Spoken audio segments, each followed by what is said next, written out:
بسم اللہ الرحمن الرحیم۔ السلام علیکم، میں ہوں حبیب الرحمان اور آپ دیکھ رہے ہیں رمضان المبارک کے حوالے سے ہماری خصوصی ٹرانسمیشن شان رمضان۔ سب سے پہلے تمام اہل اسلام کو میری طرف سے رمضان المبارک کی مبارک یہ مہینہ اور برکتوں والا مہینہ مبارک ہو۔ یقیناً اللہ تعالیٰ کی طرف سے ہم پہ احسان عظیم ہے کہ ایک بار مرتبہ پھر اس نے ہمیں رمضان المبارک کا یہ مہینہ نصیب فرمایا ہے۔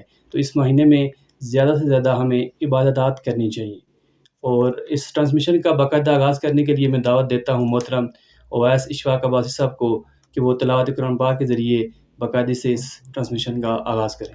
اویس اشفاق عباسی صاحب۔ أعوذ بالله من الشيطان الرجيم بسم الله الرحمن الرحيم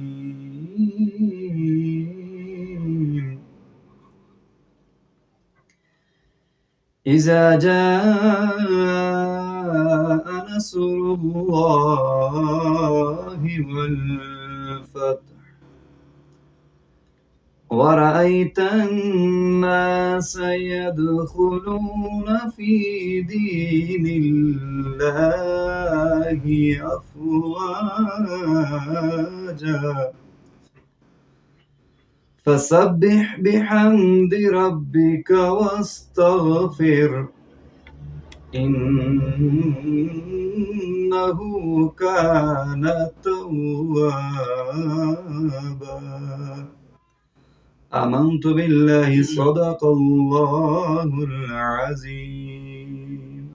ماشاء اللہ، جزاک اللہ۔ یہ تھے اویس اشفاق عباسی صاحب جو نہایت خوبصورت انداز میں تلاوت قرآن پاک کے ذریعے ہمارے دلوں کو منور فرما رہے تھے۔ از ابو ہریرہ سے روایت ہے کہ نبی صلی اللہ علیہ وسلم نے فرمایا کہ میری امت پر 5 چیزیں خاص طور پر اس رمضان میں اللہ کی طرف سے جو انعامات کیے گئے ہیں، وہ ان میں سے پہلی چیز ہے کہ انسان کے مسلمان کے جو روزہ دار جو ہوتا ہے اس کے منہ کی جو بو ہوتی ہے وہ اللہ تعالیٰ کے نزدیک مشک سے زیادہ عزیز ہے۔ دوسری چیز، ان کے لیے فرشتے دعائے مغفرت کرتے رہتے ہیں یہاں تک کہ افطار کا وقت آ جاتا ہے۔ تیسری چیز کہ جنت ہر روز مسلمانوں کے لیے سجائی جاتی ہے۔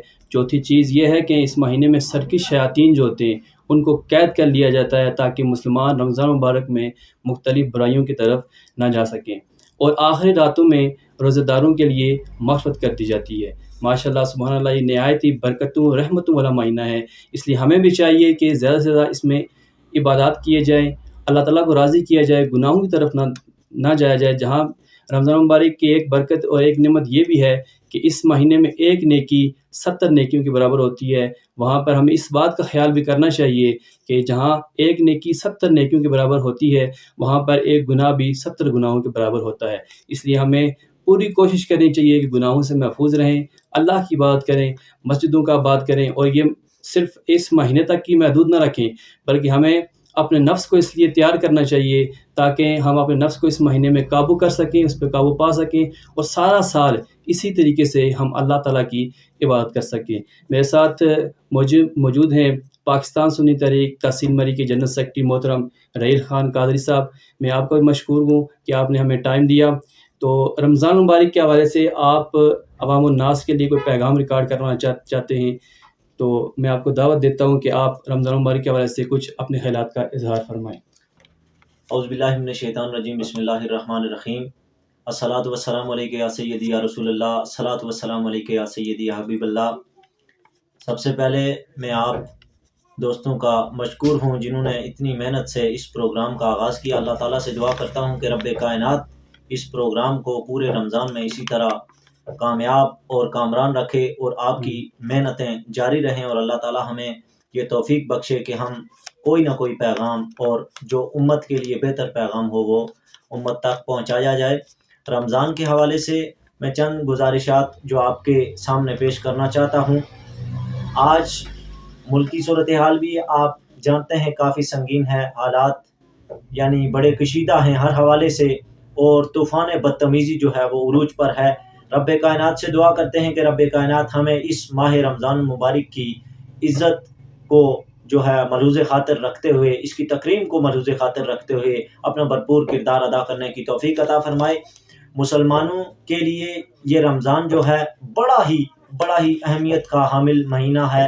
اللہ تعالیٰ ہمیں اس کی اہمیت کو سمجھنے کی توفیق عطا فرمائے، اور سب دوستوں سے احباب سے ایک ہی گزارش ہے کہ رمضان المبارک کے مہینے میں جو ہے فتنے سے بچا جائے، شیطان کے راستوں کو چھوڑ کر رحمان کے راستوں پر آیا جائے، اور دعا کی جائے کہ صراط مستقیم پر ہم چل پڑیں، اور زیادہ سے زیادہ عبادات کی جائیں، غریبوں، مساکین اور مجبوروں، کمزوروں کی مدد کی جائے، اور اپنا بھرپور کردار ادا کرنا چاہیے، اور رمضان المبارک کی اہمیت کو سمجھتے ہوئے لوگوں کی عزت نفس کو بھی مجروح نہ کیا جائے، لوگوں کی عزتوں کے ساتھ بھی نہ کھیلا جائے۔ آج جس چیز کی ضرورت ہے وہ یہی ہے کہ معاشرے میں مساوی حقوق جو ہیں وہ لوگوں کو دیے جائیں، اور لوگوں کے ساتھ انصاف جو ہے برابری کی سطح پر کیا جائے۔ سب سے مین جو ضرورت ہے وہ یہی ہے کہ لوگوں کے ساتھ انصاف کیا جائے، اور اس مہینے میں اڑوس پڑوس اپنے آس پاس بسنے والے احباب کا بالخصوص بہت سارا خیال کیا جائے۔ اللہ تعالیٰ سے دعا کرتا ہوں کہ اللہ تعالیٰ آج کی ہماری اس حاضری کو اپنی بارگاہ کے اندر قبول و منظور فرمائے، اور ہمیشہ ہمیں حق اور سچ کے ساتھ کھڑے رہنے کی توفیق عطا فرمائے۔ بہت شکریہ، بہت نوازش۔ جزاک اللہ۔ تو حضرت ابو ہریرہ سے روایت ہے کہ نبی صلی اللہ علیہ وسلم نے فرمایا کہ فرض نمازوں کے بعد سب سے افضل جو عبادت ہے، سب سے افضل نماز ہے، وہ اللہ پاک کے نزدیک تہجد کی نماز ہے۔ تو ہمیں یہ کوشش بھی کرنی چاہیے کہ چونکہ سحری کے وقت ہمارے پاس کافی ٹائم ہوتا ہے، تو تہجد کا بھی خصوصی اہتمام کریں، اور خوب برکتیں سمیٹیں، اور اللہ پاک کو کہ ایسے اعمال نہ کریں جو اللہ پاک کی ناراضگی کا سبب بنے، بلکہ اللہ پاک کو راضی کریں، اللہ کے رسول کو راضی کریں، تاکہ ہماری دین، دنیا اور آخرت میں ہم سرخرو ہو سکیں۔ اس کے ساتھ میں دعوت دیتا ہوں محترم اویس اشفاق بھائی صاحب کو کہ وہ نعت کے 2 شعر ادا کریں گے، اس کے بعد ایک چھوٹا سا پیغام، پھر آپ سے اجازت چاہیں گے۔ محترم اویس اشفاق بھائی صاحب۔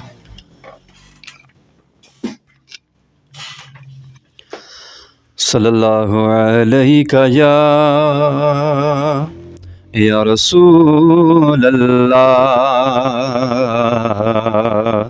وسلم علیکہ یا حبیب اللہ۔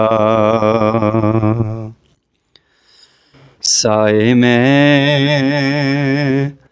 تمہارے ہیں،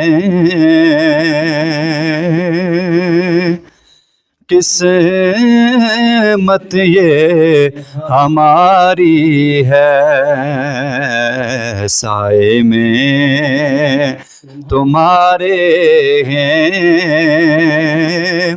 قسمت یہ ہماری ہے، قربان دل و جان سے کیا شان تمہاری ہے، قربان دل و جان سے کیا شان تمہاری ہے۔ ربیع بھائی شعر سماعت فرمائیں کہ کیا پیش کروں تم کو آقا جی، کیا چیز ہماری ہے، کیا چیز ہماری ہے، یہ دل بھی تمہارا ہے، یہ جاں بھی تمہاری ہے، یہ دل بھی تمہارا ہے،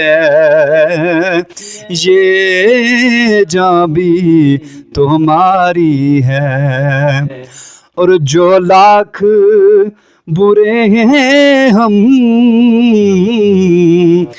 پر کہلاتے تمہارے ہیں، جو لاکھ برے ہیں ہم کہلاتے تمہارے ہیں، ایک نظر کرم ہم پر یہ عرض ہماری ہے، ایک نظر کرم ہم پر یہ عرض ہماری ہے، سائے میں تمہارے ہیں، قسمت یہ ہماری ہے، قربان دل و جان سے کیا شان تمہاری ہے۔ ماشاءاللہ سبحان اللہ، یہ تھے اویس اشفاق واعظ صاحب جو نہایت خوبصورت انداز میں نعت رسول مقبول صلی اللہ علیہ وسلم پیش فرما رہے تھے۔ آج کا جو ہمارا ایک آخر میں ایک پیغام ہے وہ یہ ہے کہ جس طرح مختلف چیزوں کی ہمیں عادت پڑ جاتی ہے، جس طرح کبھی کبھار کسی انسان کو اپنے بال کھجانے یا داڑھی کھجانے کی عادت پڑ جاتی ہے، اس طریقے سے اگر ہم کوشش کریں تو اللہ کے ذکر کی اگر عادت ڈال لیں تو ہمارے لیے کتنا ہی وہ بابرکت ہوگا۔ تو اس سلسلے میں چھوٹی سی ایک عرض کرنا چاہتا ہوں کہ زبان کا جو اوپر والے دانت ہیں، اس میں اس کی جڑوں میں اگر زبان کو لگائی اس کی عادت ڈال دی جائے تو یہاں سے اللہ کی آواز نکلتی ہے، اللہ اللہ اللہ۔ یہ زبان کو اگر منہ کو بند کر کے بھی نکالیں، زبان وہاں پہ ٹچ کریں تب بھی اللہ کی آواز نکلے گی، اور منہ کھولیں تب بھی اللہ کی آواز نکلے گی۔ تو کیا ہی مبارک ہمارے لیے وہ سما ہوگا کہ ہم اٹھتے بیٹھتے چلتے پھرتے ہر وقت ہمیں اللہ اللہ کی ہم سے صدائیں نکلتی رہی، اور دل سے بھی اور زبان سے بھی اللہ اللہ کی صدائیں نکلے، تو ہم بہت ساری فضول چیزوں سے بھی بچ جائیں گے اور بہت ساری فضول گوئی سے بھی محفوظ رہ سکیں گے۔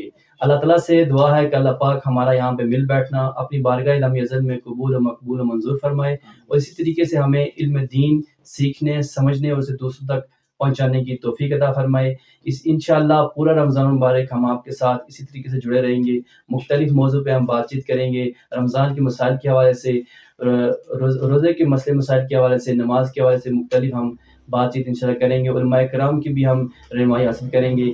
تمام دیکھنے اور سننے والوں کا میں تہہ دل سے مشکور ہوں۔ آپ کی سپورٹ کی ضرورت ہے، اس ویڈیو کو زیادہ سے زیادہ شیئر کیجیے تاکہ ہماری حوصلہ افزائی ہو سکے۔ اللہ حافظ۔